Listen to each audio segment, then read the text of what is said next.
Tissue বা ঢিলা ব্যবহার না করলে নামাজ পড়লে হবে কিনা একটু জানাবেন। দক্ষিণ দিকে মাথা দিয়ে ঘুমানো যাবে কিনা? খাবার খাওয়ার সময় কি মাথায় কাপড় দেওয়া আবশ্যক? ফরজ গোসল কারণবশত বিলম্বে করলে কোনো গুনাহ হবে কিনা? 4 রাকাত বিশিষ্ট নামাজের প্রথম বৈঠকে তাশাহুদের পর দুরূদ পড়ে ফেললে করণীয় কি? বাথরুমে উলঙ্গ হয়ে গোসল করা যাবে কিনা? ওযু ছাড়া হাদিস শরীফ পড়া যাবে কিনা? জুমার দিন অনেকে মৃত ব্যক্তির দোয়া করার জন্য মিষ্টি নিয়ে আসে, সেটা খাওয়া যায় কিনা? কেউ সফরে আছেন কিন্তু সফরের নিয়মে কসর না পড়ে নরমালি নামাজ পড়লে তার নামাজ হবে কিনা? এখন নিচে জুব্বা পরা কি জায়েজ আছে? স্বামী স্ত্রী একত্রে নামাজ পড়ার সময় স্ত্রীকে একামত দিবে? মহারণা না দিয়ে স্ত্রীর কাছ থেকে মাপ চেয়ে নেওয়া যাবে কি? মোবাইলে অশ্লীল ছবি বা ভিডিও নিয়ে নামাজ পড়লে কি নামাজ কবুল হবে? মেহেদী হাসান আপনি লিখেছেন, কেউ সফরে আছেন কিন্তু সফরের নিয়মে কসর না পড়ে নরমালি নামাজ পড়লে তার নামাজ হবে কিনা? নামাজ তো হয়ে যাবে, কিন্তু এই কাজটি করা উচিত নয়। সফরের যে আল্লাহ তাআলা ছাড় দিয়ে ছাড় গ্রহণ করতে হবে, ইচ্ছাকৃত করা উচিত নয়, জায়েজ নাই। এমদাদুল হক আপনি লিখেছেন, পিতা যদি হারাম ভাবে ইনকাম করে, ইনকাম কি পরিহার অন্যদের জন্য হারাম হবে? যার নিজস্ব ইনকাম করার সুযোগ আছে তিনি তার উপার্জন নির্ভর করবেন, হারাম উপার্জন উপর নির্ভর করবেন না। যদি অন্য কোনো উপার্জন না থাকে তাহলে সেক্ষেত্রে বিকল্প হিসাবে ছোট শিশু আছে, নিরুপায় আছে, আপনি আপনার জন্য এটা জায়েজ হবে।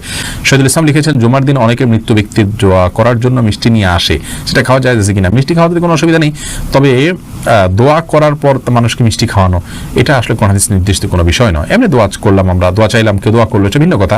দোয়া করার পর তাকে মিষ্টি দেয়া এটা আমাদের দেশীয় কালচার, এবং এটা অনেকটা দোয়ার বিনিময় কেন জানি মনে হচ্ছে। মৃত ব্যক্তির জন্য দোয়া করার পর পয়সা নেওয়াও জায়েজ নাই, কোনো বিনিময় নেওয়া জায়েজ নাই। এটা বিনিময় আপনি না বললেও যে ঠিক আছে উপস্থিত মানুষদের জন্য হাদিয়া, সেই হিসাবে এটা খাওয়া জায়েজ আছে। যে কেউ দোয়া করুক বা না করুক, মসজিদে যারা আছে সবাইকে খাবার দিলাম, সবাইকে একটু মিষ্টি খাওয়ালাম যাতে মৃত ব্যক্তির সওয়াব পায়, সেই উদ্দেশ্যে তিনি করলে এটা গুনাহ হবে না সন্দেহাতীতভাবে।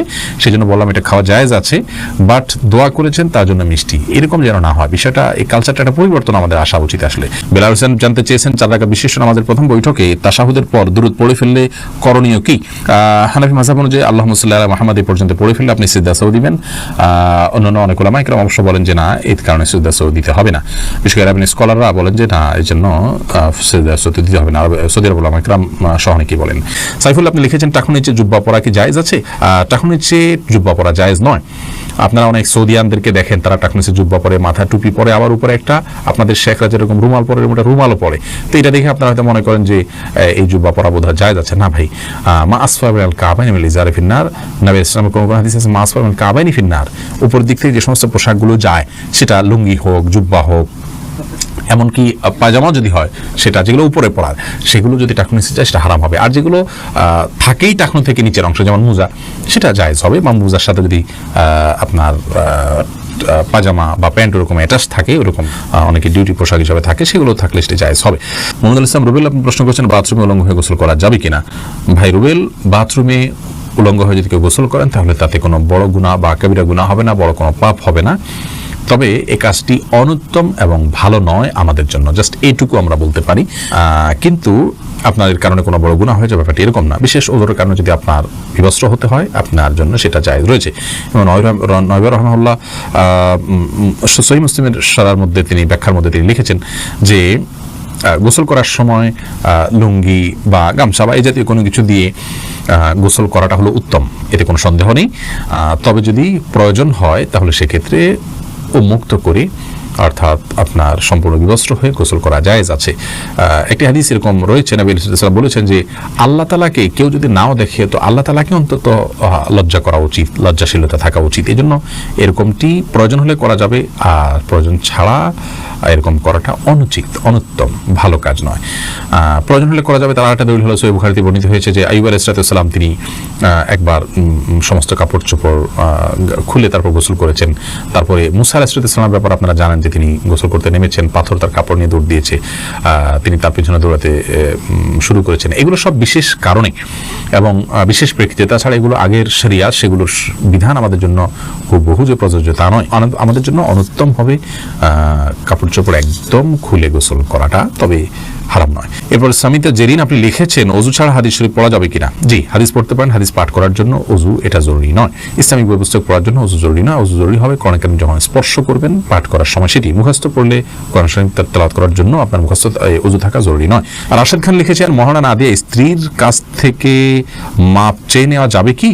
স্ত্রীর কাছ থেকে মহারণা না চেয়ে মাপ চেয়ে নিলে সেটা জায়েজ হবে, কিন্তু আপনি বিয়ের আগে থেকে প্ল্যান করছেন যে আমি রাতে বাসর রাতে স্ত্রীর কাছ থেকে মাপ চেয়ে নেবে, এটা তো ছোট লোকই, এটা তো স্পষ্ট ছোট লোকই। আপনাকে বিয়ে করতে গিয়ে বলেছে যদি আপনি মহারণা দেওয়ার ক্ষমতা না থাকে। হ্যাঁ, আপনি দেওয়ার ক্ষমতা ছিল, প্ল্যান ছিল, কোনো কারণে হয়ে উঠলো না, আপনি তখন মাফ চান, একটা ব্যাপার।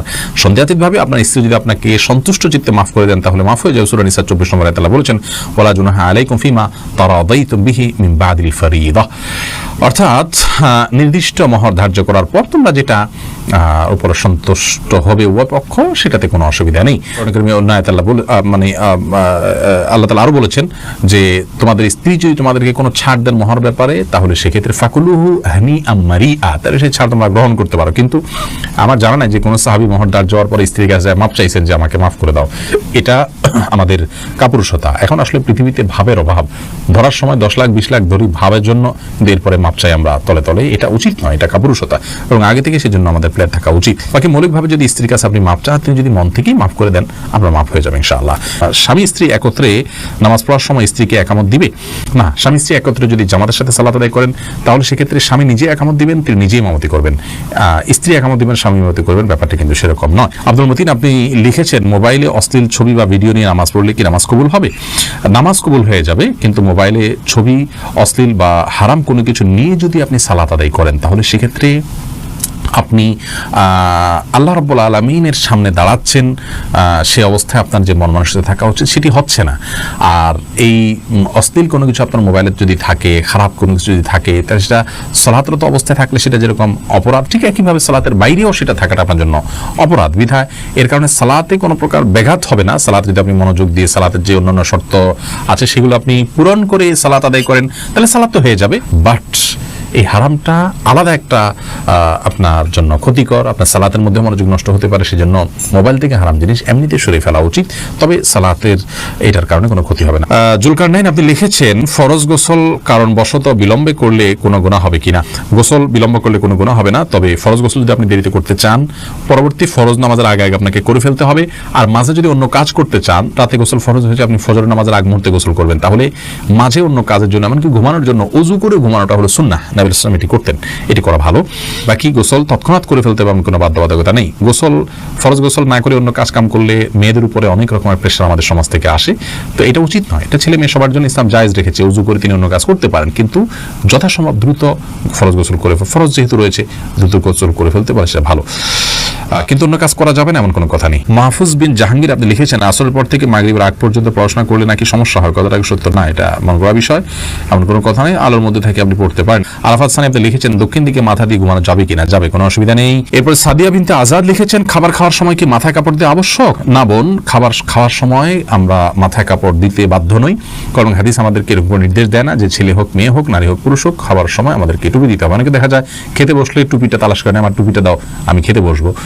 অনেকে মনে করেন মাথায় কাপড় দিয়ে তারপরে খেতে হয় না, এমন কোনো বাধ্যবাধকতা নেই। খাওয়ার সময় আপনার মাথা খালিও থাকতে পারে, ঢেকেও আপনি খেতে পারেন, এ বিষয়ে কোনো বিশেষ নিষেধাজ্ঞা নেই। রদ্দুল মুহতারি লেখা হয়েছে যে ওয়ালা বাসা বিল আকলি মুত্তাকিয়ান ও মাকশুফার রাসি, অর্থাৎ গ্রহণযোগ্য মত অনুযায়ী উন্মুক্ত মাথায়, অর্থাৎ খালি মাথায় বসে খেতে কোনো অসুবিধা নেই। এমনি শাকুল ইসলাম লিখেছেন টিস্যু বা ঢিলা ব্যবহার না করলে নামাজ পড়লে হবে কিনা একটু জানাবেন। আপনি যদি পবিত্রতা অর্জন করেন পানি দিয়ে এবং ভালোভাবে করেন, আপনি নিশ্চিত হন যে আর পেশাব বের হয়নি, তাহলে সেক্ষেত্রে আপনার নামাজ হয়ে যাবে। আপনার পবিত্রতাটা নিশ্চিত করাটা হলো মূল বিষয়।